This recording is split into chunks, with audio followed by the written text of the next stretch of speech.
একটা, দুইটা, তিনটা ভ্যান গাড়ি আমরা ফ্রি করবো। আজকে চট্টগ্রাম প্রচুর পরিমাণ পানিতে গলি গালি সব ডুবে রয়েছে, তাই এখানে কোনো গাড়ি চলতেছে না, শুধু একমাত্র মানুষের যাতায়াতের ব্যবস্থা ভ্যান গাড়ি। এই গাড়ি কি আপনাদের? জি জি জি। এখন থেকে রাত পর্যন্ত কত টাকা মারতে পারবেন? 2700 টাকা মারতে পারবো। 2700।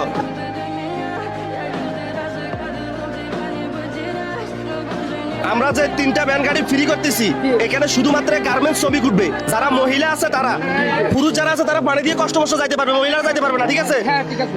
সবাইকে জিজ্ঞেস করে নিবেন কারা গার্মেন্টস শ্রমিক, শুধু মহিলাদেরকে নিবেন, ঠিক আছে? হ্যাঁ ঠিক আছে। ঠিক আছে, তাহলে যারা গার্মেন্টস শ্রমিক আছেন আপনাদের জন্য সম্পূর্ণ ভাড়া ফ্রি। আপনারা উঠেন, শুধু মহিলারা উঠেন, কেউ ভাড়া দেওয়া লাগবে না, সম্পূর্ণ ফ্রি রিয়াদ ভাইয়ের পক্ষ থেকে, ঠিক আছে?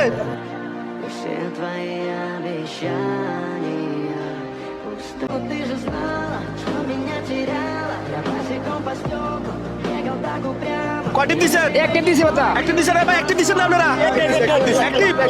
এই যে এত পানির ভিতরে যারা গার্মেন্টস শ্রমিক আছে তাদেরকে যে আমরা ভ্যান গাড়ি দিয়ে টানতেছি, এটা কি ভালো না খারাপ? অনেক ভালো হচ্ছে, অনেক ভালো। যারা গার্মেন্টস শ্রমিক আছে মেয়েরা কি এখানে 150 টাকা দিয়ে যাইতে পারবে? না, পারবে না। পারবে না, হ্যাঁ? এই যে আমরা ভ্যান গাড়িগুলো ফ্রি করছি, এটা ভালো হয়েছে না? অনেক ভালো হয়েছে, অনেক ভালো হয়েছে। তাহলে যতক্ষণ পর্যন্ত পারবেন শুধু মহিলাদেরকে টানবেন। এই যে দেখেন কত কষ্ট করে আসতেছে, ওই দিক থেকেও আসতেছে, প্রচুর পরিমাণ পানি। আমরা এখানে দাঁড়াইছি, এখানে মোটামুটি পানি কম আছে, আরো বেশি না? ওই সামনে আরো বেশি, এই যে মুসলিমাবাদ মোড়ে অনেক আরো বেশি। আরে কোমর পানি, এদিকেও পানি ওইদিকেও পানি, কি একটা অবস্থা, চারিদিকে পানি, শুধু মেন রোড ছাড়া।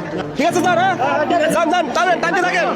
যাদের কাছে রিয়াদ ভাইয়ের এই ধরনের কাজগুলো ভালো লাগে অবশ্যই ভিডিওটা একটা শেয়ার করবেন। মনে রাখবেন আপনাদের একটা শেয়ারে পরবর্তী আমি এরকম আরো একটা উদ্যোগ নিতে পারবো। সবাই ভালো থাকবেন, আসসালামু আলাইকুম।